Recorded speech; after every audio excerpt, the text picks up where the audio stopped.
हाफिज सईद, मसूद अजहर के ठिकाने तबाह। आधी रात से जारी हमलों में अब तक क्या क्या हुआ। रात के करीब 1.30 बज रहे थे और भारत ने पाकिस्तान और पाकिस्तान के कब्जे वाले कश्मीर पर धावा बोल दिया। नाम रखा गया ऑपरेशन सिंदूर, जिसके तहत दोनों ही स्थानों पर आतंकवादियों के ठिकानों को निशाना बनाया गया।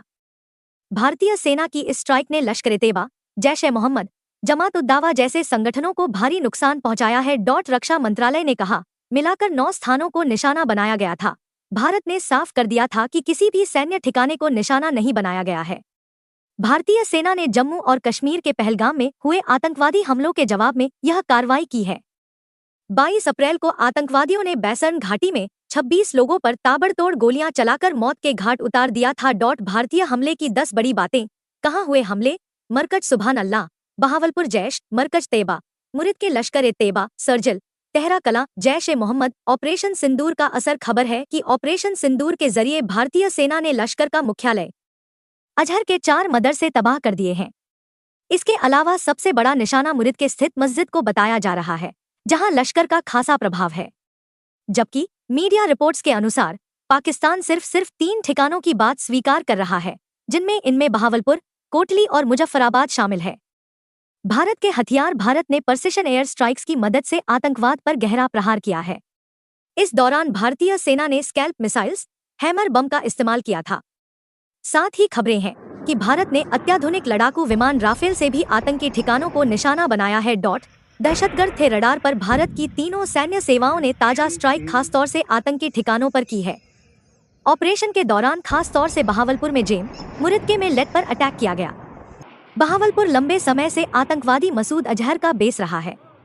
खास बात है कि जेम का पुलवामा और संसद पर हमले में नाम है। इसके अलावा पहलगाम हमले में लश्कर से जुड़े टीआरएफ का नाम सामने आया था। ऐसे मिली लोकेशन खुफिया एजेंसियों की मदद से आतंकवादी ठिकानों की लोकेशन का पता लगाया गया। इसके बाद भारतीय बलों ने आतंकी संगठन के आकाओं के खात्मे के लिए इनका चुनाव किया। भारतीय थल सेना, नौसेना और वायुसेना ने मिलकर ऑपरेशन सिंदूर को अंजाम दिया है। भारत ने दुनिया को बताया। पाकिस्तान में ठिकानों पर स्ट्राइक करने के बाद भारत ने कई देशों को खबर दी। एनएसए यानी राष्ट्रीय सुरक्षा सलाहकार अजित डोभाल ने अमेरिका के विदेश मंत्री मार्को रूबियो से संपर्क साधा। अमेरिका और इजरायल भारत के एक्शन पर प्रतिक्रिया दे चुके हैं। क्या हुआ असर? ऑपरेशन सिंदूर के बाद भारत के उत्तरी इलाकों में उड़ानों पर खासा असर पड़ा है। भारतीय एयरपोर्ट अथॉरिटी ने पुष्टि की है कि श्रीनगर एयरफील्ड को बंद कर दिया गया है। वहीं इंडिगो श्रीनगर, जम्मू, अमृतसर, लेह, चंडीगढ़, धर्मशाला और बीकानेर के यात्रियों के लिए एडवाइजरी जारी की है। इसके अलावा सीमावर्ती इलाकों में स्कूलों को भी बंद करने का फैसला किया है। सेना ने कंट्रोल में लिया एयरपोर्ट। खबर है कि भारतीय सेना ने चंडीगढ़ एयरपोर्ट को पूरी तरह से अपने कब्जे में ले लिया है।